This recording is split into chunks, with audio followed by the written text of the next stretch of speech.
और हम तुलसी अध्यात्मनीडम जैन विश्व भारती लाडनू दिनांक 10 सितंबर 1980 प्रज्ञा प्रदीप मध्याह्न 4 बजे सानिध्य युग प्रधान आचार्य श्री तुलसी प्रवचनकार युवाचार्य महाप्रज्ञ मनोनुशासन के अंतर्गत 7वां प्रवचन मानसिक अनुशासन के सूत्र। ज्योतिपुंज गुरुदेव, ज्योति की साधना करने वाले साधक कर।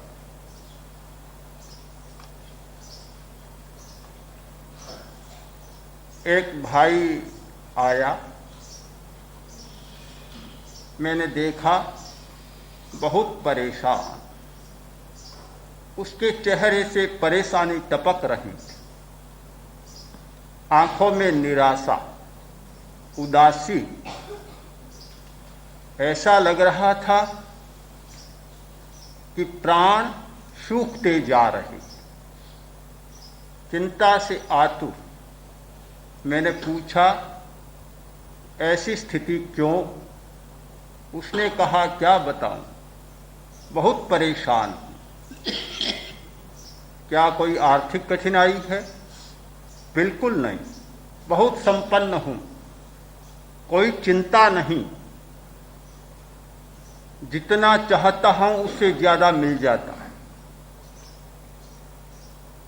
तो क्या कोई परिवार की परेशानी है?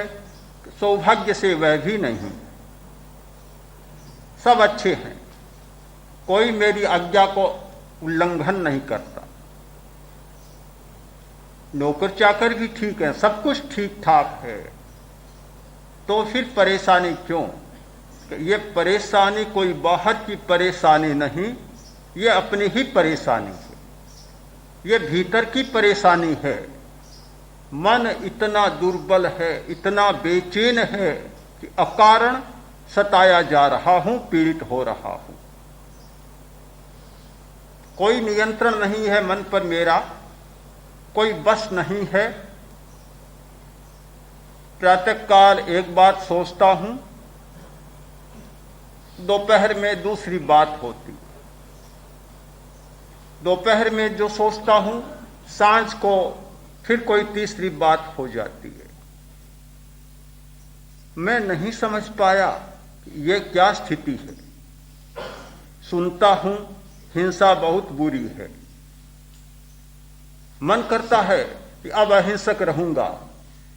हिंसा की स्थिति सामने आती है और वही घोड़ा वही मैदान। सोचता हूं कि गाली नहीं दूंगा, लोग कहते हैं गाली देना बहुत बुरा है, गाली देने से बच्चे बिगड़ जाते हैं, उन पर बड़ा बुरा असर होता है, दूसरों को भी गाली देने से अच्छा नहीं होता। सोचता हूं अब गाली नहीं दूंगा, किंतु उत्तेजना का अवसर आता है, मुंह से गाली निकल ही जाती। एक घटना नहीं, हर दिन 20 घटनाएं घटित होती है। सोचता हूं ऐसा नहीं करूंगा, किंतु ठीक समय आता है, वही होता है कि जो पहले होता था। तो मैं नहीं समझ पाया कि यह सोचने वाला मन कोई और है और यह कराने वाला करने वाला मन कोई और है। कोई दो बातें हो रही है भीतर में, ये क्या है?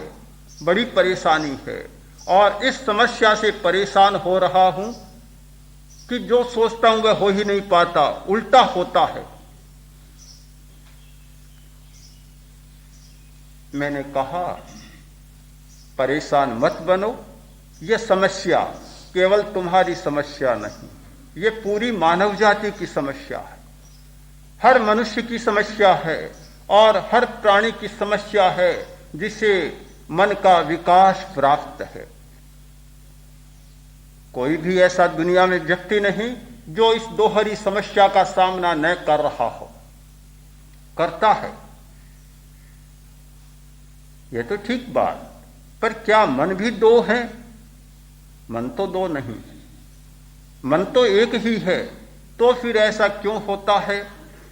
यदि मन एक है तो फिर जिस मन ने यह सोचा कि मैं यह काम नहीं करूंगा, फिर उस मन को वह काम नहीं करना चाहिए। अगर मन एक होता तो उसका सोचना और करना एक होता, किंतु दो होते हैं, इसलिए लगता है कि मन दो हैं। अब बताएं कि किस मन से लड़ूं और किस मन पर नियंत्रण करूं? क्या सोचने वाले मन से लड़ूं, उस पर नियंत्रण करूं, या करने और कराने वाले मन से लड़ूं और उस पर नियंत्रण करूं? आखिर करूं क्या?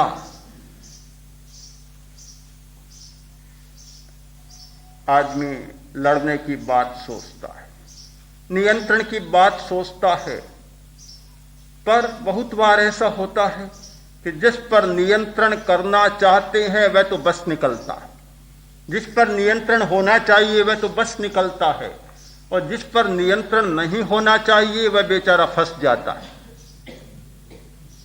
निकल जाते हैं, बहुत सारे ऐसे होते हैं कि निकल जाते हैं, पता ही नहीं चलता। अपराधी कहीं चला जाता है और निरपराध बेचारा फंस जाता है। मैंने कहा यह मन, हमारा मन बिल्कुल निरपराध है, बिल्कुल निरपराध, बेचारे का कोई दोष नहीं। वह तो एक शक्ति है, शक्ति का क्या दोष हो सकता है? केवल शक्ति। मन एक शक्ति, वचन एक शक्ति और शरीर एक शक्ति, तीनों हमारी शक्तियां हैं, काम करने के साधन हैं। और इतने अच्छे साधन कि दुनिया में किसी सौभाग्यशाली को ही ये तीनों बराबर के साधन मिलते हैं। ये तीनों महाशक्तियां हैं। क्या हम इन महाशक्तियों से लड़ें? क्या इन महाशक्तियों पर नियंत्रण करने की बात सोचें? कोई आवश्यकता नहीं है, लड़ने की कोई आवश्यकता नहीं। तो फिर ये क्या हो रहा है? इतना मायाजाल, इतना रहस्यवाद, कुछ समझ में नहीं आ रहा कि फिर ये हो क्या रहा है। हो वही रहा है कि जो मूल अपराधी है वह पकड़ में नहीं आ रहा है, और जो सामने है उसे दंड दिया जा रहा है। कुछ अपराध कर छिप जाते हैं, पता नहीं चलता, और कुछ जो सामने होते हैं पकड़ लिए जाते हैं, पता चल जाता है। जज के सामने मामला चल रहा था, कई अपराधी थे, एक पकड़ा गया, दूसरा साक्षी बनकर आया। जज ने पूछा कि तुम गवाह हो? हाँ, गवाही देते हो कि इसने चोरी की, तुम्हें क्या पता? ये पूछना चाहते हैं, मुझे क्या पता, मैं इसके साथ ही तो था। पता फिर क्या होता? साथी तो कहीं छूट गया और अकेला बेचारा पकड़ा गया, और भी न जाने कितने छूट गए होंगे। मन कोई दोष नहीं करता, एक पवित्र शक्ति है, एक शक्तिशाली तंत्र हमारे हाथ में है। हम जैसा चाहे वैसा उपयोग कर सकते हैं, किंतु समझ नहीं पा रहे हैं और मन से लड़ने की बात सोच रहे हैं, मन पर नियंत्रण करने की बात सोच रहे हैं।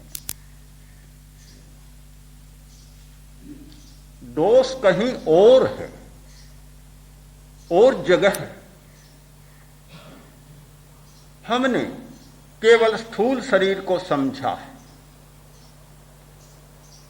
स्थूल शरीर, वाणी और मन को समझा है, किंतु इसके पीछे कितना बड़ा सूक्ष्म जगत है उसे समझने का प्रयत्न नहीं किया, या प्रयत्न करने पर भी नहीं समझ पाए। यदि हम अपने भीतर छिपे हुए विराट सूक्ष्म जगत को समझ पाते तो मन से लड़ने की बात आदमी को उपजती ही नहीं, सोचता ही नहीं आदमी कि मन से लड़ना चाहिए। कभी एक प्रश्न भी पैदा नहीं होता। सारी दोष की धारा सूक्ष्म जगत से आ रही है, भावना से दोष आ रहे हैं, इस मन के भीतर, इस स्थूल शरीर के भीतर एक सूक्ष्म जगत है और वहां से एक भावना की धारा आ रही है। वह भावना की धारा मन को काम में लेती है। मन बेचारा नौकर ठहरा, कर्मचारी ठहरा, जैसा काम सौंपा वैसा काम करना पड़ेगा। नौकर कितना ही शक्तिशाली हो, कर्मचारी कितना ही शक्तिशाली हो, मालिक जो कहेगा वह काम उसे करना पड़ता है। कभी कभी न चाहा काम भी करना पड़ता, चाहा काम भी करता है, न अनचाहा काम भी करना पड़ता है। तो बेचारे को करना पड़ता है। दोष सारा भावना से आ रहा है, भीतर से आ रहा है। हम वहां नहीं पहुंचना चाहते और केवल मन से लड़ना चाहते। होगा क्या? अनंत काल बीत गया मन से लड़ने की बात सोचते सोचते। जिन लोगों ने मन से लड़ाई की वे कभी सफल नहीं हुई। जिन लोगों को ये चाबी मिल गई, कुंजी मिल गई कि मन से लड़ने का कोई अर्थ नहीं है, लड़ना हो तो मालिक से लड़ो। बहुत बार ऐसा होता है कि पड़ोसी से दुश्मनी होती है, पड़ोसी शक्तिशाली है, वहां तक काम बनता नहीं तो पड़ोसी के पशु जाते हैं तो पशुओं पर ही लाठियां बरसा देते हैं। अरे बेचारे पशुओं ने तुम्हारा क्या बिगाड़ा? कुछ भी नहीं बिगाड़ा। किसी ने कह भी दिया, अरे गाय को भैंस को क्यों मारते हो? लड़ाई तो तुम्हारी उसके साथ है, पड़ोसी के साथ, इन बेचारों को क्यों मारते हो? उसी के तो हैं, उसी के हैं, बस ये पशु उसी के हैं, इसलिए उन पर मार पड़नी शुरू हो जाती है। मुझे लगता है हम लोग भी ऐसा ही कर रहे हैं। इन बेचारी गायों और भैंसों को पीट रहे हैं और मालिक के साथ हमारा बस नहीं हो रहा है। सचमुच साधना करने वाले व्यक्ति को इस परेशानी को मिटाना होगा, इस सच्चाई को समझना होगा कि मन के साथ लड़ने की कोई जरूरत नहीं है। मन जो करे करने दे, करने दे। अगर तुम्हें लड़ाई करनी है तो उससे लड़ो जो मन से करवा रहा है, उससे लड़ोगे तो तुम्हारा काम होगा और मन से लड़ने से तुम्हारा कोई काम नहीं होगा। लड़ाई की पद्धति दूसरी होगी। भिड़ना नहीं पड़ेगा, प्रतिरोध नहीं करना पड़ेगा, दूसरा ही तरीका अपनाना होगा, किंतु करना होगा संस्कारों से, वृत्तियों से युद्ध। ये भावनाएं, ये संस्कार, ये वृत्तियां आती हैं और बेचारे मन पर चित्र बनाती चली जाती है। मन कोरा कागज, कोरा सादा कागज है और कुछ भी नहीं। परीक्षा हो रही थी, चित्रकारिता की परीक्षा, पेपर सब विद्यार्थी तैयार कर रहे थे। परीक्षा का पेपर, उसमें 3 चित्र बनाने थे, एक चूहे का, दूसरा बिल्ली का और तीसरा कुत्ते का। विद्यार्थियों ने बड़ी तन्मयता के साथ अपने पेपर तैयार किए, चित्र बनाए। परीक्षा का समय संपन्न हुआ। अब परीक्षण की बात सामने आई। अध्यापक चित्रकार बैठा है और विद्यार्थी अपने पेपर लाकर दिखा रहे हैं। बड़े सुंदर सुंदर चित्र बनाए। एक विद्यार्थी आया और कोरा सादा कागज अध्यापक के हाथ में दे दिया। देखा कोई चित्र नहीं। अध्यापक बोला, तूने क्या किया? तू तो बड़ा होशियार है, कोई चित्र नहीं बनाया। क्या किया? कि मेरे चित्र बनाए, सब तीनों चित्र बनाए। कहाँ है कोरा सादा कागज? नहीं नहीं, मैंने बनाया था, चूहा बनाया। कहाँ गया तुम्हारा चूहा? कि बिल्ली खा गई चूहे को। अरे सजीव बने। हाँ, इतनी सजीव बनी, इतना प्राण हो गया उसमें, प्राण प्रतिष्ठा हो गई कि वह चूहे को खा गई। अरे बिल्ली कहाँ गई? कि मैंने ऐसा कुत्ता बनाया सजीव कि कुत्ता बिल्ली को चट कर गया, खा गया। अरे कुत्ता कहाँ गया? उसे खाने को नहीं मिला तो दूसरी बिल्ली की खोज में चला गया। अब मैं क्या करूं, कोरा कागज रह गया। बिल्ली चूहे को चट कर जाती है और कुत्ता बिल्ली को चट कर जाता है और कुत्ता कहीं और दूसरे की खोज में चला जाता है। यह मन कोरा कागज है, सादा कागज। अब उस पर कोई भीतर बैठा हुआ विद्यार्थी चूहे का चित्र बनाता है तो फिर बिल्ली आ जाती है, और बिल्ली का बनाता है, कुत्ता आ जाता है, कुत्ता कहीं चला जाता है, कागज कोरा का कोरा रह जाता है। बिल्ली भी गई, चूहा भी गया, कुत्ता भी गया और कागज कोरा का कोरा रह गया। और चित्र बनाते जाओ, मिटते चले जाएंगे, कागज कोरा का कोरा रह जाएगा। ये मन कोरा कागज है, बिल्कुल सादा। हजारों चित्र इस पर बनते हैं और हजारों चट कर जाते हैं, चले जाते हैं, कोरा का कोरा रहता है। भला उस पर चित्र बनाने का क्या मतलब, उससे लड़ने का क्या मतलब, जिस पर कुछ टिकता नहीं, आता है और चला जाता है। हमें लड़ाई वहां करनी होगी जहां से ये सारे चित्र उभर रहे हैं, आ रहे हैं। कल्पना के चित्र, स्मृतियों के चित्र, भावनाओं के चित्र, बुराइयों के चित्र या भलाइयों के चित्र, सारे के सारे भीतर से आ रहे हैं। साधना करने वाले व्यक्ति को परेशानी इसलिए नहीं होती कि वह स्थूल जगत की सीमा में नहीं जीता।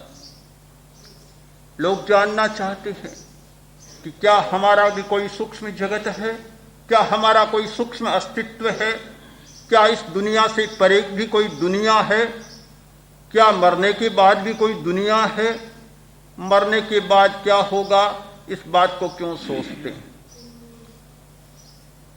कोई जरूरत नहीं। इस दुनिया से परे कोई दुनिया है, वहां तक जाने की कोई जरूरत नहीं। तुम्हारे भीतर भी तो दुनिया सारी बैठी है। मरने के बाद क्या होगा, इसका प्रश्न भी और उत्तर भी तुम्हारे भीतर लिखा हुआ है। तुम्हारे भीतर की दुनिया को देखो, ये सारे प्रश्न समाप्त हो जाएंगे। ये सारे प्रश्न, आत्मा का प्रश्न, परमात्मा का प्रश्न, परलोक का प्रश्न, पुनर्जन्म और पूर्व जन्म का प्रश्न उन लोगों ने पूछे जो केवल इस स्थूल शरीर की सीमा से सिमटे रहे। जिन लोगों ने इस स्थूल शरीर की सीमा को पार किया, उन लोगों के ये प्रश्न सारे समाहित हो जाते हैं। इसलिए आत्मा को जानने का उपाय यह स्थूल शरीर और मस्तिष्क नहीं है, किंतु मस्तिष्क की सीमा का अतिक्रमण है। जिसने इस सीमा को पार कर दिया उसने सब कुछ जान लिया, और जो इस सीमा में है, इस सीमा में बैठे हैं, हजारों हजारों तर्कों के बाद भी कुछ भी नहीं जान पाए और उन्हें कोई समाधान नहीं मिला। हम अपनी वृत्तियों तक पहुंचे, संस्कारों तक पहुंचे, आश्रवों तक पहुंचे। हमारे भीतर में आश्रव हैं, झरने, निरंतर झरने बह रहे हैं, उनका प्रवाह निरंतर आ रहा है। इतने बड़े स्रोत और इतने बड़े झरने हैं जो कभी सूखते ही नहीं, पानी झरता ही रहता है। एक मिथ्या दृष्टि बैठी है भीतर में, जो बहुत बड़ा झरना है, और इतना बड़ा झरना कि सब झरनों को वह अपना पानी भी सप्लाई कर रही है। एक अविरति है, महान आश्रव, इतना बड़ा स्रोत, इतना बड़ा झरना कि नई नई आकांक्षाएं पैदा हो रही है और मन को सारा वह पानी मिल रहा है और उस पानी से वह बिल्कुल हरा भरा हो रहा है। प्रमाद का झरना भी छोटा नहीं। आदमी सोता रहता है, जागता ही नहीं, नींद आती रहती है, जागता ही नहीं। यह महानिद्रा कभी मिटती नहीं। ये स्थूल शरीर बेचारा दिन में 7-8 घंटा 6 घंटा सोता होगा, किंतु वह प्रमाद की नींद तो इतनी भारी है कि आदमी 24 घंटे ही सोता ही रहता है, नींद टूटती नहीं, आंखें खुलती नहीं, कभी बंद की बंद रहती है। बहुत बड़ा झरना, और एक बड़ा झरना है कषाय का, क्रोध, अहंकार, कपट, लालच, घृणा, ईर्ष्या, राग, द्वेष, प्रियता, अप्रियता, इतना बड़ा झरना है कि प्रवाह चारों दिशाओं में फैल रहा है। अब ये सारे झरने तो भीतर में बह रहे हैं और सब झरनों का पानी बेचारे मन पर गिर रहा है और वहां से दूसरों तक पहुंच रहा है। जो कुछ लाता है वह पानी लाता है। चंचलता का भी एक बड़ा झरना भीतर में है, चंचलता भी लाता है तो वह पानी लाता है। तो पानी सारी गंदगियों को अपने साथ मिलाकर लाता है और बेचारे मन की धारा से, मन की प्रणालिका से होकर गुजरता है।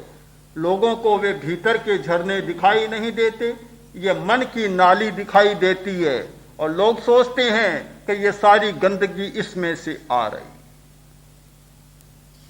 बेचारी नाली को दोषी होना पड़ता है। नाली ने कब अपराध किया? ये नगर की नालियों ने कब अपराध किया? नाली तो घरों से आती है, गंदगी तो घरों से निकलती है, सब घरों से गंदगी आती है, इन कारखानों से गंदगी आती है और जब नाली में आकर गिरती है लोग कहते हैं गंदी नाली। अरे नाली कैसी गंदी हो गई? नाला कैसी गंदा हो गया? वह तो साफ है। जहां से गंदगी आती है उसका उपचार करना हम नहीं चाहते। नाली को साफ करने की बात है, हर म्यूनिसिपैलिटी की व्यवस्था है कि नालियों को साफ करो, रोज साफ कराती है, सफाई होती है। सफाई होने से क्या होगा? आज सफाई की, कल फिर तैयार। आज क्या? हाँ, आज ही तैयार है, घंटा बाद भी तैयार है। जब सफाई करनी है तो उन घरों की सफाई करो कि जहां से गंदगी आ रही है, तो फिर पूरी सफाई हो सकेगी।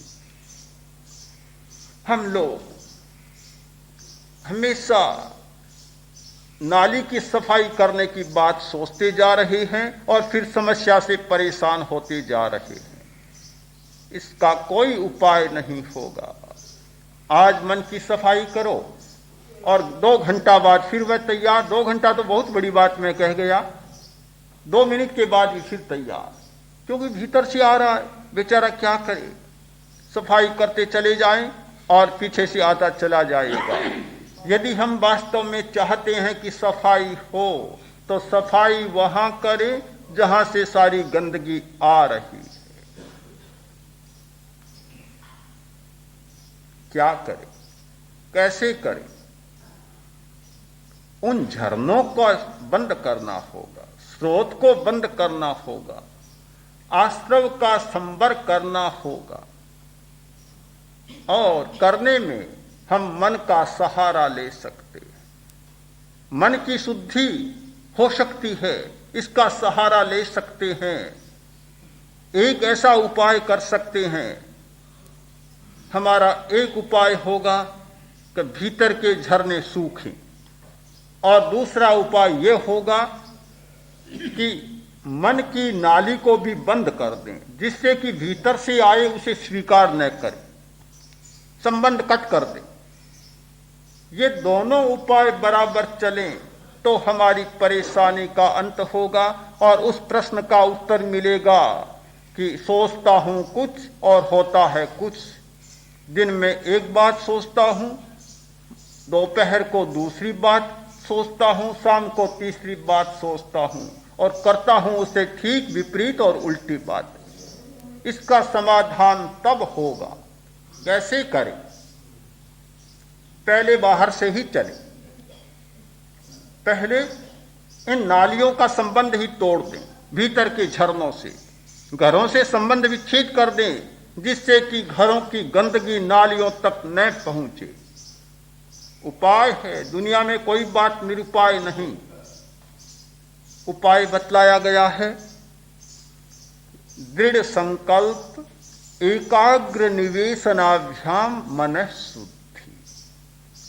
मन को शुद्ध करने का, उसकी सफाई करने का उपाय है संकल्प की दृढ़ता और एकाग्रता। गंदगी आते आते यह नाली इतनी गंदी बन गई, इतनी जर्जर हो गई, इतनी खराब हो गई कि उसकी ताकत कम हो गई। इसकी ताकत को बढ़ाएं। क्या करें कि संकल्प को दृढ़ बनाएं। मन कल्पनाशील है, बहुत कल्पना करता है। इतनी कल्पनाएं करता है कि दिन में सैकड़ों हजारों कल्पनाएं कर लेता है, पर कोई कल्पना टिकती नहीं, क्योंकि उसकी अपनी ताकत कम हो गई और बाहर से ज्यादा प्रभावित है। हम लोग बाहर से बहुत प्रभावित होते हैं, भीतर से प्रभावित और बाहर से प्रभावित। हमारा मन भी भीतर से प्रभावित है और बाहर से भी प्रभावित होता है। हमारी सारी दुनिया प्रभावों की दुनिया है। कहीं तूफान आता है, बवंडर होता है, आंधी आती है, ये केवल हमारी पृथ्वी की घटना ही नहीं है। आज के वैज्ञानिक, पुराने ज्योतिषी इस बात को भली भांति जानते हैं।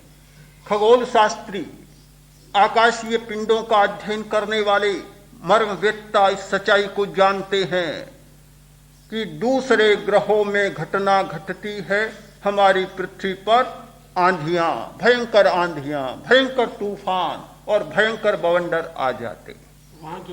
वहां की प्रतिक्रिया यहां होती है।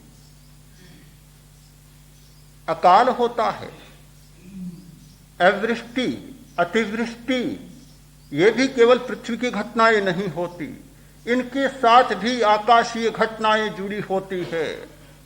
हमारी समूची पृथ्वी न जाने कितने आकाशीय पिंडों का प्रभाव क्षेत्र है। वहां की रश्मियां, वहां के विकिरण आते हैं और यहां प्रभावित करते हैं। कुछ वर्षों पहले, 2-4 वर्ष पहले राजस्थान में बहुत वर्षा हुई। लोगों ने कहा कि अणु विस्फोट हुआ है, इस कारण वर्षा हो रही। दिखता कारण वही था और वही तर्क सामने आ रहा था, किंतु सच्चाई वास्तव में यह नहीं थी। सच्चाई कोई दूसरी थी।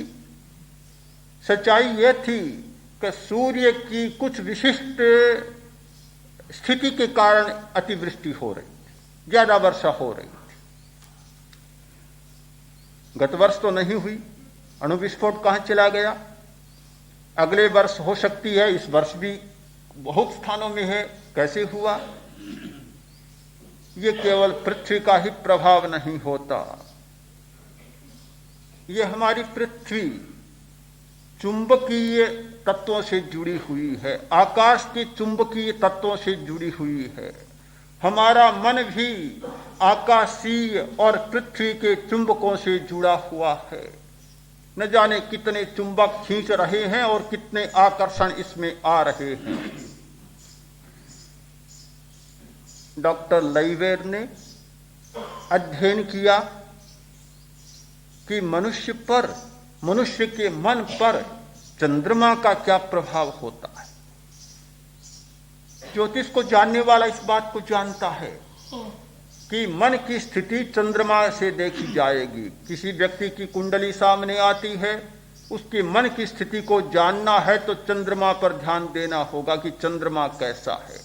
अपना अपना चंद्रमा देख लो, चंद्रमा जैसा होगा मन की वैसी स्थिति होगी। इसीलिए शायद ये कहावत चल पड़ी कि अपना अपना चंद्रमा देखो।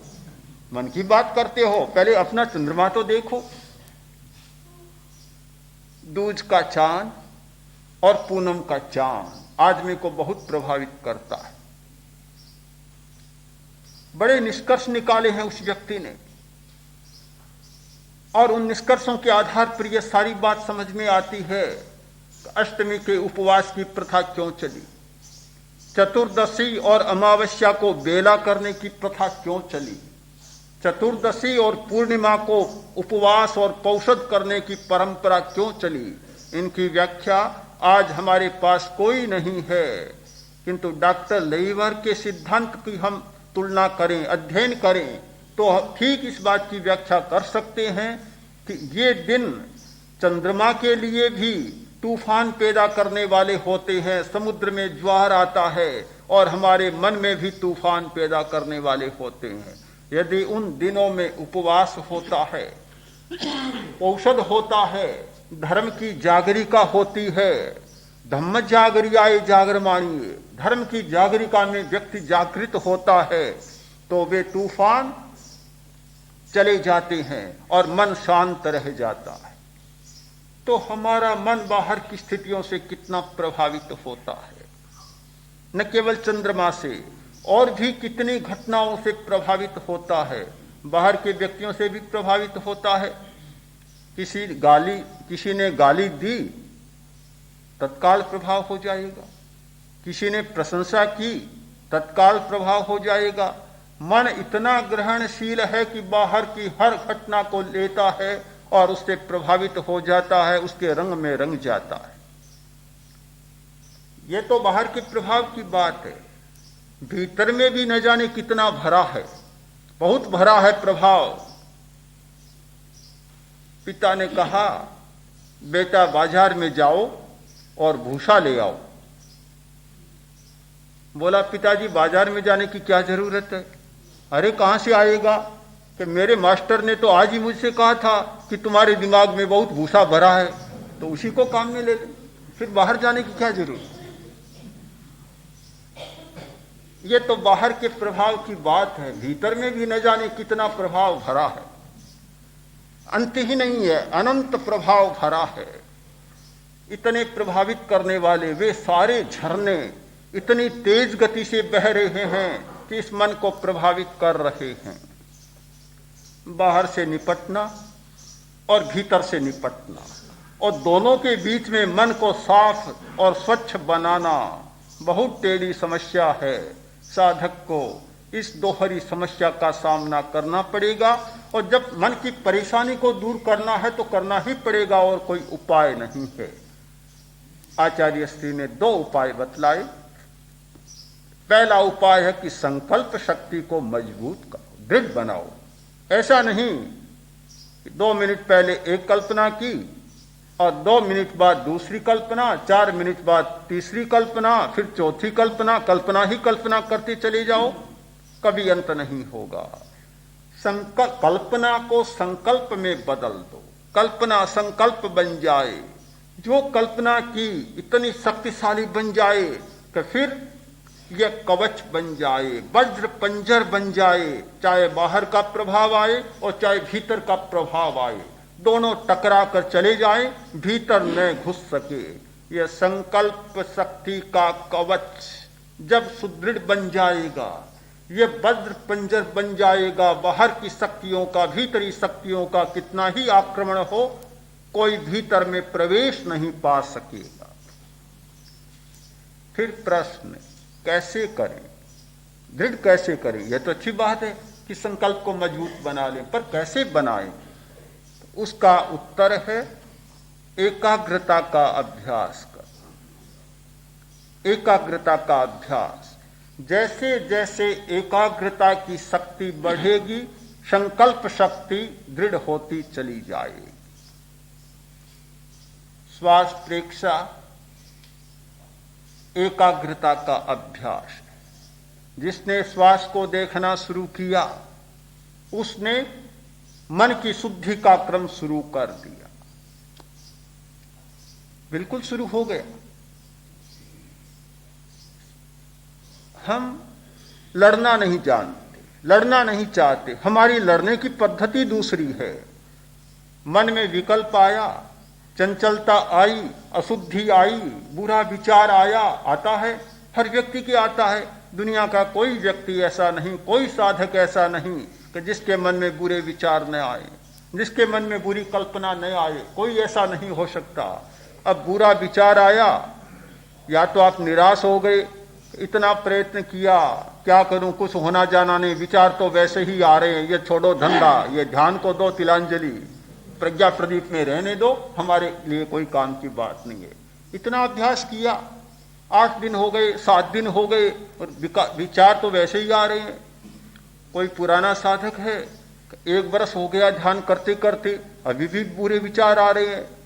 ये तो सब धोखा है, कोई सार नहीं है। दो तिलांजलि, हम तिलांजलि की बात सोच लेते, क्या बुरा विचार नहीं आएगा? खजाना तो इतना बड़ा भीतर में भर रखा है, इतना भंडार भीतर में पड़ा है, और आप 1-2 वर्ष में छुट्टी पा लेना चाहते हैं। निराश होने की कोई जरूरत नहीं, आए आने दें। अंतर इतना होगा कि पहले बुरे विचार आते, उनमें उलझ जाते हैं। अब कोई बुरा विचार आए, विकल्प आए, विचार आए, आने दें, दृष्टा भाव से देख ले और अपना काम शुरू कर दे। जैसे ही बुरा विचार आना शुरू हुआ, बस चित्त को श्वास पर टिका दें, नथुनों पर केंद्रित करें और श्वास को देखने लग जाएं। इधर बुरा विचार चल रहा है, उधर श्वास का दर्शन चल रहा है।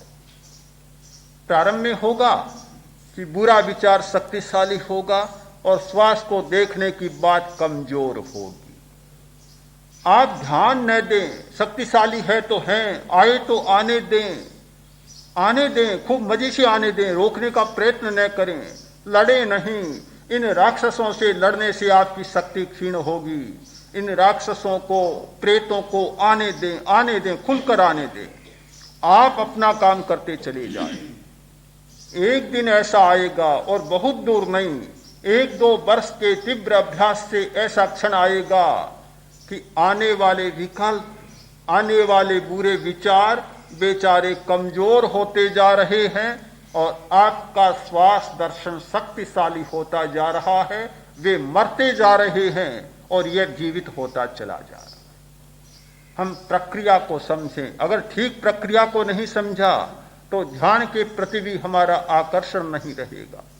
गलत बात समझ लेते हैं तो बड़ी निराशा पैदा हो जाएगी। जैसे जैसे श्वास दर्शन, शरीर दर्शन, चैतन्य केंद्र दर्शन में हमारी एकाग्रता पुष्ट होती चली जाएगी, वैसे वैसे भीतर से उभरने वाले बुरे विकल्प, चंचलता के भाव, वृत्तियां और संस्कार जो हैं, उनकी शक्ति कम होती जाएगी और हमारी शक्ति, विधायक शक्ति बढ़ती जाएगी, और वह ऋणात्मक शक्ति, निषेधात्मक शक्ति कम होती चली जाएगी। आप स्वयं देखें, क्या मन कोई एक व्यक्ति है? क्या एक व्यक्ति के पास है? किसी एक व्यक्ति के पास नहीं, मन सबके पास है। फिर एक आदमी तो बहुत अच्छा, दूसरा बुरा क्यों? दूसरे की बात छोड़ दें, हमारे पास मन है तो 1 घंटा तो बहुत अच्छे हम होते हैं और दूसरे घंटा में बुरे हो जाते हैं। अगर मन के ही कारण ये सब कुछ होता तो मन तो तब भी था और अब भी है। मन मेरे पास भी है, दूसरे के पास भी है, तो फिर ये अंतर क्यों? ये काल का अंतर, व्यक्ति का अंतर हमें स्वयं सूचित करता है कि यह मन का कोई दोष नहीं। यह दोष है हमने मन को मजबूत नहीं बनाया, उसके संकल्प को दृढ़ नहीं किया, उसकी एकाग्रता को मजबूत नहीं किया, उसकी शक्ति का विकास नहीं किया, हमारा मनोबल नहीं जागा। साधना से 3 बल बहुत बढ़ते हैं, मनोबल, वचन बल और काय बल। साधकों के लिए कहा जाता है मनोबलिया, वै बलिया, काय बलिया। तीनों सिद्धियां हैं। योग साधना में अनेक सिद्धियों का वर्णन है, अनेक लब्धियों का वर्णन है। उनमें ये 3 लब्धियां होती हैं मनो बलिया वही बलिया काय बलिया, काय बलि, वचन बलि और मनोबलि।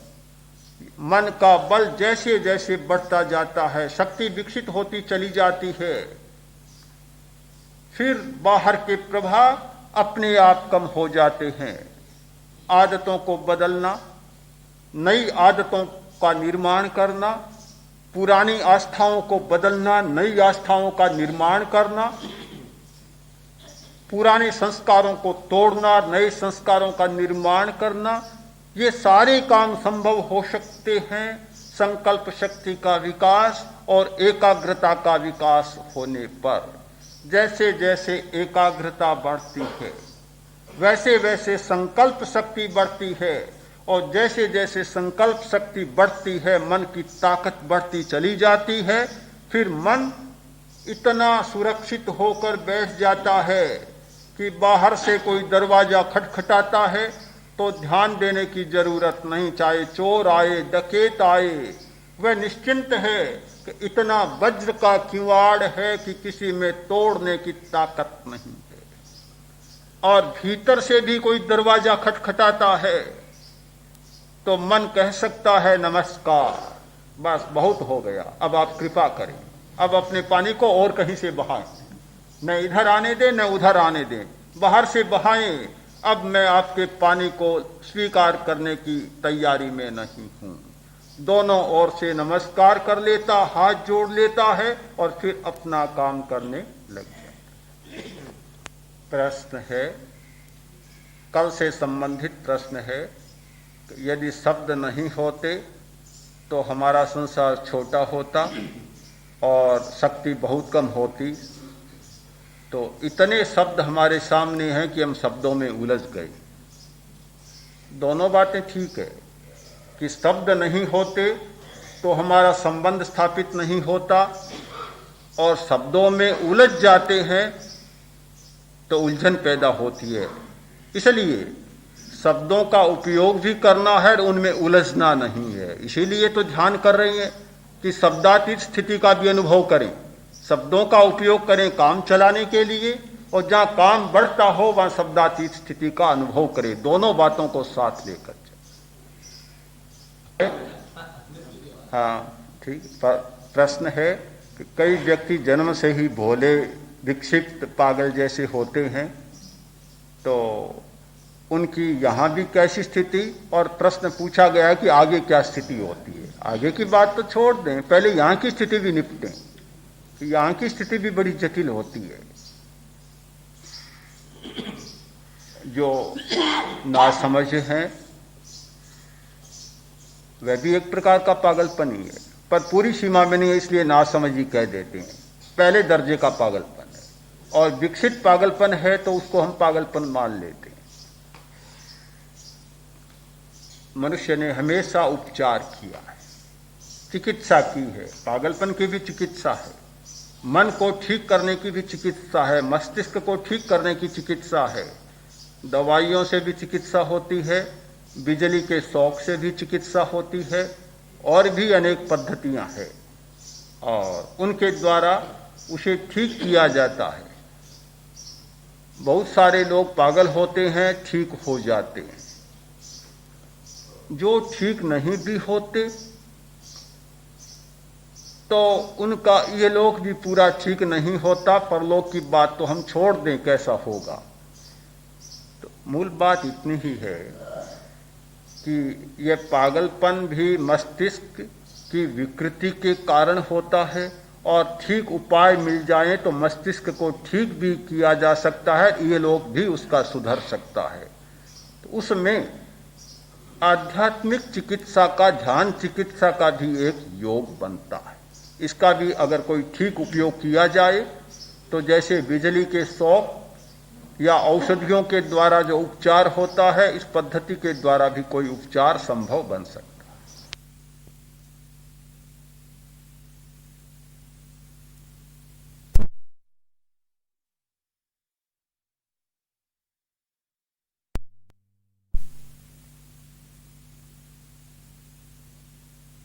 प्रश्न है, संकल्प शक्ति को सुदृढ़ बनाने का श्वास प्रेक्षा के सिवाय और क्या उपाय?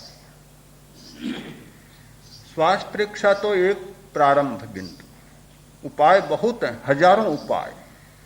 तपस्या के जितने प्रकार हैं वे सारे संकल्प शक्ति को सुदृढ़ बनाने के उपाय।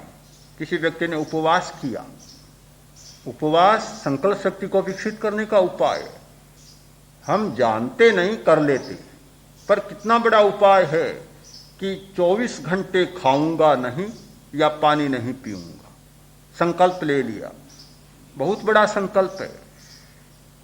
आदमी 2 मिनट की बात सोचता है, 2 मिनट बाद भी बदल जाता है, और इतना बदल जाता है कि नहीं खाऊंगा। गुस्से में आया, पति पत्नी में लड़ाई हो गई कि बस रोटी खाऊंगा ही नहीं, त्याग है। 2 मिनट बाद राजी हो गए कि लाओ परोसो, अरे अभी तो त्याग किए थे तुमने। न जाने कितनी बार संकल्प शक्तियां टूटती है।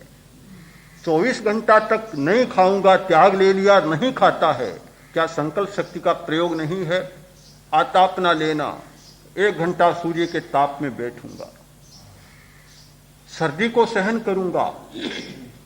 मैं सोचता था कि हमारे संघ के जो पुराने साधु हुए हैं उनमें ध्यान का यह रहा या नहीं रहा। एक अज्ञान था मेरा अपना, नहीं जानता था, यही धारणा थी कि केवल उपवास किए हैं, यह किया है। किंतु जब कुछ जैसे जैसे देखा, अज्ञान टूटा, भ्रांतियां मिटी, तो लगा कि हमारे साधुओं ने कितने संकल्प शक्ति के प्रयोग किए। पूरी रात कपड़ा नहीं ओढ़ूंगा, सर्दी की कड़कड़ाती सर्दी, भयंकर सर्दी, और वह राजस्थान की सर्दी, कोई दक्षिण की सर्दी नहीं। दक्षिण की सर्दी में तो मैं भी कर सकता हूं कि एक चादर से ज्यादा नहीं ओढ़ूं, पर यह राजस्थान की सर्दी, उसमें हेमराज जी स्वामी, खेतसी जी स्वामी और भी न जाने कितने साधु एक चादर ओढ़ते और फिर बाद में चादर को ओढ़ना भी बंद कर दिया। खड़े खड़े कायोत्सर्ग करते, ऊपर कुछ भी ओढ़ा हुआ नहीं। क्या संकल्प शक्ति का विकास नहीं है? ये सारी साधन है, जितनी तपस्याएं हैं, यदि हम जानबूझकर अर्थ को समझकर करें तो सारे संकल्प शक्ति के विकास के बहुत बड़े साधन है। जिस व्यक्ति में इतनी संकल्प शक्ति जाग गई कि पूरी सर्दी की रात को खुले बदन रहकर सह सकूंगा, वह क्या और किस बात को नहीं सह सकेगा? शारीरिक तपस्या, मानसिक तपस्या, तपस्या के सारे प्रकार हैं, संकल्प शक्ति के विकास के प्रकार हैं, और ध्यान के सारे प्रकार हैं ही। तो जो चाहे बस इतना सा है कि कोई भी तपस्या करे, तपस्या के अर्थ को, रहस्य को समझ ले, तो हर प्रकार संकल्प शक्ति का साधन बन जाए। प्रश्न है कि मन प्रमुख दोषी नहीं है, यह कहा गया, और भावना, वृत्तियां, संस्कार तो पुराने हैं, मन सबसे जुड़ा हुआ है, तब दोषी कैसे नहीं? मैंने तो प्रमुख दोषी नहीं बतलाया बिल्कुल ही। मैं कहता हूं मन दोषी है ही नहीं। मन कैसे दोषी हो सकता है? बस जुड़ा हुआ है इसीलिए दोषी मान लेते। अगर जुड़ा हुआ न हो तो मन का कोई दोष नहीं है। दोष है वृत्तियों का, भावनाओं का, संस्कारों का, वे है दोषी। अब किसी पर लाद दे, गधे पर चंदन भी लाद दे, गधे पर ईंधन भी लाद दे, लकड़ियां भी लाद दे, और गधे पर मरे हुए गधे को भी लाद दे, गधा बेचारा क्या दोषी है? बस इतना ही है कि गधे पर मरा हुआ गधा लाद दिया तो दुर्गंध आएगी, हम मान लेते हैं बड़ा दोषी, पर वह बेचारा कैसे दोषी बना? दोष उसका नहीं, दोष जुड़ने के कारण होता। इसीलिए ध्यान में यह किया जाता है कि मन को जोड़े नहीं, न पुराने से जोड़े और न नए से जोड़े। जब ये जोड़ने वाली बात को समाप्त कर देंगे तो मन बिल्कुल निर्दोष और कोरा शक्ति का तंत्र हमारा रह जाएगा। किंतु समय की सीमा हो रही है। आचार्य प्रवर का आशीर्वचन। ज्ञा प्रदीप के प्रकाश के इच्छुक साधक साधिकाओं, उलझन सबसे बड़ी यह है, हमारे प्रवक्ता मूल तक पहुंच रहे हैं गहराई में, हमारे श्रोता टहनियों पर, पत्तों पर, फूलों पर हैं। उलझन कैसे नहीं होगी? होगी जब तक जड़ में पहुंचने वाले हमारे श्रोता नहीं, तब तक उनको जड़ की बात हम बतलाएंगे तो दूसरा सुनने वाला और जड़ता पा जाएगा। कठिनाई तो है ये, और इसका समाधान भी करना पड़ेगा। इसीलिए तो शेष में मुझे बुलाया जाता है। शेष में मेरे बोलने का मतलब यही तो है कि मैं थोड़ा सा समन्वय कर देता हूं। गुरु का यही काम होता है। देखो भाई, बात ऐसी है, हमारे युवाचार्य जी कहते हैं मन का कोई दोष नहीं है, बिल्कुल निर्दोष है, एकदम स्वस्थ है, दोष किसी दूसरे का है। मैं आपसे कहना चाहता हूं, थोड़ा सा गहराई से समझें। मन स्थूल है, परिणाम, भाव, अध्यवसाय, अध्यवसान, ये सूक्ष्म है। स्थूल स्थूलतर स्थूलतम, सूक्ष्म सूक्ष्मतर सूक्ष्मतम, ऐसे कथित ले जाए हम लोग तो सब एक चीज में जाएंगे। भीतर की वृत्तियां अध्यवसाय है, ऊपर का स्थूल मन है। इस दृष्टि से अगर हम सोचते हैं तो अध्यवसाय और मन एक है। माने दोषी है मन, क्यों नहीं है, किंतु सूक्ष्मता में हम चढ़े देखें तो मन दोषी नहीं है। भीतर की अध्यवसाय, अध्यवसान, वृत्तियां, ये सब दोषी हैं। हम इतना विभेद कर नहीं सकते। अध्यवसान क्या है, अध्यवसाय क्या है, परिणाम क्या है, भावना क्या है, वृत्तियां क्या है और मन क्या है। हम तो सबको एक ही मानते हैं। यहां से लेकर यहां तक पेट ही है समूचा। सोचा है लीवर क्या है, किडनी जानते। किसी ने जज के सामने एक गवाह को खड़ा किया, कोई मरीज मर गया और आरोप आ गया कि इसने आत्महत्या की। तो गवाह से पूछा, भाई क्यों मरा ये? कैसा? इसका पेट दुखा था। पेट दुखा था। वकील ने कहा मारा दिया। पेट दुखने से आदमी मरता है या कोई? आरोप हो गया कि जरूर कोई न कोई जहर खाया, कुछ खाया इसने। तो जांच का चौधरी था। वकील ने कहा तुमने क्या कह दिया? बोला पेट दुखता था। पेट नहीं, छाती दुखती थी, ऐसा कहना चाहिए था। बोले सर मुझे तो किसी ने बतलाया नहीं, अब क्या करूं? सुधारो उसको। जब पूछे तो कहना पेट दुखता था। कहां से? यहां से दुखता था। सारा पेट।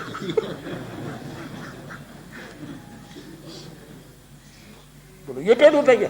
हम तो यहां से यहां तक पेट समझते हैं। यहां से यहां तक पेट ही होता है, गले से लेके नाभि तक। स्थिति यह है, हम लोग सबको एक ही मानते हैं।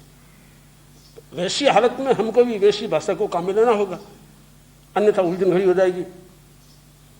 तो बंधुओं, आप इस बात को समझें कि मन इस माने में आपका दोषी है। हम भीतर को पहचानते नहीं, भीतर को देखते नहीं, और फिर मन को निर्दोष मान लेंगे तो बड़ी भारी कठिनाई पैदा हो जाएगी। फिर कहेंगे मेरा क्या दोष है इसमें? मैंने तो कुछ किया नहीं, करने वाला कोई दूसरा करता है। इसलिए मैं ये स्पष्टीकरण देता हूं, आप मन को भी दोषी मान एक दृष्टि से। आखिर करना क्या है? करना एक ही है कि हमें संशोधन करना है। यह तो इन्होंने कहा कि मन का संशोधन करो। अगर दोष नहीं, फिर संशोधन किसका करना? मन दोषी है ही नहीं, फिर संशोधन किसका करेंगे आप? ये स्थूलता और सूक्ष्मता का अंतर है। अब तो ये बहुत व्यवहारिक बन गए हैं। पहले तो इतनी व्यवहारिक थे, इनके भाषण, इनके प्रवचन, जब ये खड़े होते तो लोग टूट के चले जाते।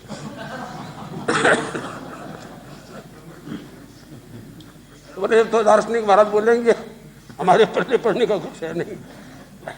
राजसमंद में आचार्य श्री ने कहा तुम बोलते हो तो लोग या तो नील देते या चली जाती, इसलिए थोड़ा व्यवहारिक बनो। तो तब से थोड़ा व्यवहारिक बनना शुरू किया, पता नहीं कितना बना हूं। ये गुण है इनका, जो मैं कहता हूं इसको स्वीकार कर लेते हैं, बहुत बड़ा गुण है, इससे लाभ हो जाता है। अस्तु, तो मैं जो ये कह रहा था आपको, आप बड़ी उलझन में मत जाइए, इस बात को स्वीकार कीजिए आप कि आपको मन का संशोधन करना है। अगर मन का, व्यवसाय का, भावना का, वृत्तियों का संशोधन आप कर लेंगे तो वास्तव में ही आप सही रूप में आदमी बन जाएंगे, सही सच्चा मन बन जाएंगे, सही रूप में आत्मा बन जाएंगे। हमें वही बनना, और बनना क्या है, उद्देश्य हमारा वही है। किंतु हम एक बात को समझे, अस्वीकार, किसी बुरी चीज को स्वीकार न करना, ये शक्ति अगर हमें जाग जाए तो मजाल है हमारा मन कोई बुरा कर ले, नहीं कर सकता। आप कहते हैं ऐसा कहना तो सही, लेकिन होता है क्या? होता है क्या? नहीं होता है तो क्या योग की बातें बेकार फालतू है? हजारों महान योगी बने, निकम्मे बेकार थे क्या? आप योगी को छोड़ दीजिए, ऐसे दुनियादारी के लोग भी हुए हैं जिनमें अस्वीकारात्मक शक्ति प्रबल हुई है। प्रबल अस्वीकार शक्ति से उन्होंने राज्य को जीता है, शासन किया है, प्रशासन किया है, और संसार में सफल से सफल व्यक्ति कह रहे हैं। कहां रावण, कहां राम, कोई मुकाबला नहीं था। किंतु अस्वीकारात्मक इतनी शक्ति, संकल्प शक्ति इतनी जोरदार कि लंका को गुदगुदा दिया, राक्षसों की धज्जियां उड़ा दी, राम राज्य को स्थापित कर लिया। चाहे आप कितने भक्त किसी के हो, भक्त होने पर भी आप अस्वीकारात्मक शक्ति को छोड़ नहीं सकते। शहंशाह अकबर की बात मैंने एक सुनी, नई बात सुनी।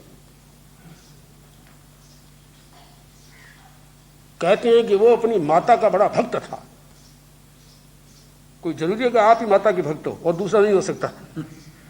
अकबर बड़ा भक्त था, मां की बात को नहीं टाल सकता वो, और जब कभी मुसीबत का समय आता तो मां के लिए स्वयं जाके खड़ा हो जाता।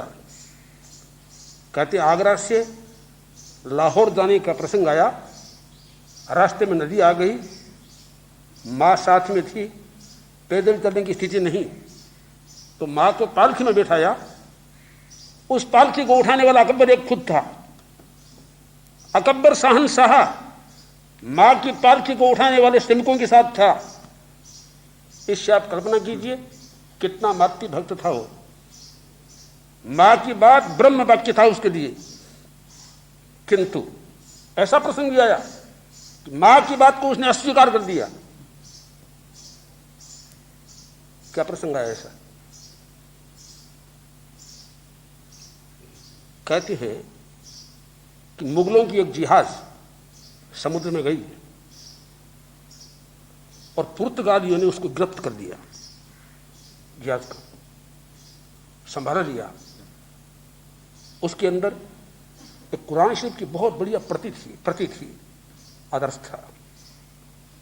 उसको निकाला और पुर्तगालियों के मन में मुगलों के प्रति कितनी दुर्भावना थी। मुगलों के प्रति थी कि मुगलों के धर्मशास्त्र के प्रति कितनी दुर्भावना थी। उस कुरान शरीफ को लेके कुत्ते के गले पर बांधा, कुत्ते के गले पर बांध के सारे शहर में घुमाया, क्योंकि मुगलों का धर्मशास्त्र है। बड़ी दुर्दशा की उसकी। ये बात फैली, अकबर की मां के पास में बात पूछी, मां आग बबूला हो गई। बोला अकबर को, बोला अकबर एक काम करो, बाइबल को लाओ, गधे के गले का बांधो, सारे शहर में घुमाओ, उस पर थूको।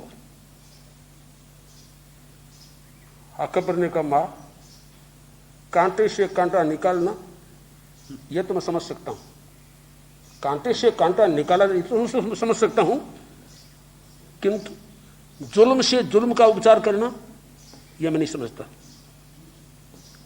बाइबल ने क्या नुकसान किया हमारा? कुछ मनचले युवकों ने, लोगों ने कुरान शरीफ का अपमान कर दिया, बदनाम, बेइज्जती कर दी। बाइबल का क्या इसमें गुनाह है? माता जी आप मेरे देवता हो, मैं इस आपकी बात को स्वीकार नहीं कर सकता और मैं कुरान शरीफ के साथ में इस बेइज्जती का काम नहीं कर सकता।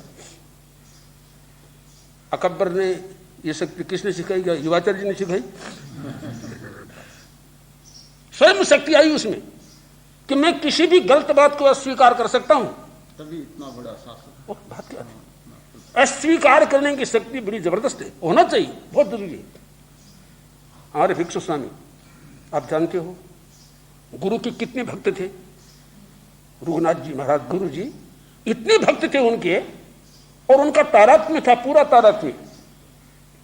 पर जिस समय ये समझ में आ गई कि गुरु की हर बात मैं स्वीकार नहीं कर सकता, आखिर में गुरु की बात को अस्वीकार करते चले गए। गुरु ने कहा कि अभी समय ऐसा ही है, हमको ऐसे ही चलना है, ऐसे ही करना पड़ेगा। उन्होंने कहा गुरु की सब बात को मैं स्वीकार नहीं कर सकता, अस्वीकार करते चले गए।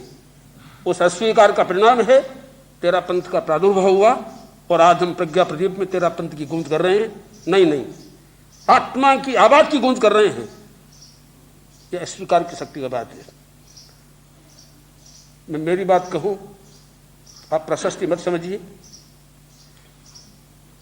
जब हम दक्षिण में गए, मदर से मिले, कहाँ? पांडिचेरी में। पांडिचेरी में गए तब मुझे बतलाया गया मदर यहां पर है, उससे मिलना चाहिए, और उसकी आंखों में बड़ी विचित्र शक्ति है। हमने कहा यहाँ आ गए, देखना चाहिए।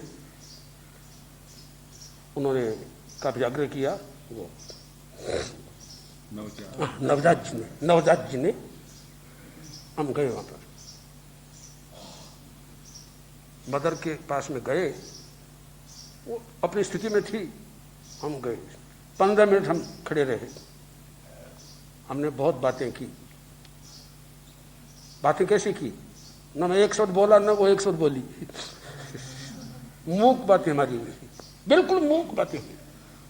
मैं आपको कहना चाहता हूं, मदर की आंखों में एक ऐसी स्थिति थी, मैं उसको सम्मोहन कहूं, क्या कहूं, अपनी शक्ति का शायद पूरा प्रयोग किया उसने। मैंने मन में कहा तुम कितनी शक्ति का प्रयोग करो, मेरे पर असर नहीं होगा। आप सचमुच आपको कहना चाहता हूं, इतनी शक्ति का प्रयोग हुआ, किंतु मैं उस शक्ति को अस्वीकार करते चला गया। आप इसको गुण माने से कुछ भी माने, मेरे पर कोई असर नहीं हुआ। तो अस्वीकारात्मक शक्ति हमारी होनी चाहिए, और यह शक्ति अगर हमें होती है तो फिर यह मन हमारा कुछ नहीं कर सकता, कोई कुछ नहीं कर सकता। वास्तव में मन का संशोधन हम करें, मन से न रूठे, न मन को गालियां दें, और न मन के भरोसे निश्चय बैठ जाएंगे कुछ नहीं, मन होने दो।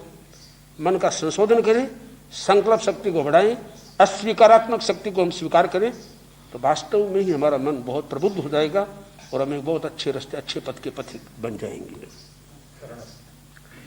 अरहंते शरणं कवचामि, सिद्धे शरणं कवचामि, साहु शरणं कवचामि, केवलिवन्नतं शरणं कवचामि, अरहंते शरणं कवचामि, सिद्धे शरणं कवचामि, साहु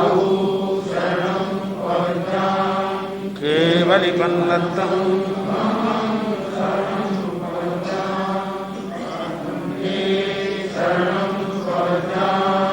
सिद्धे शरणं प्रवज्जामि, साधु शरणं केवलिवन्नतं धम्मं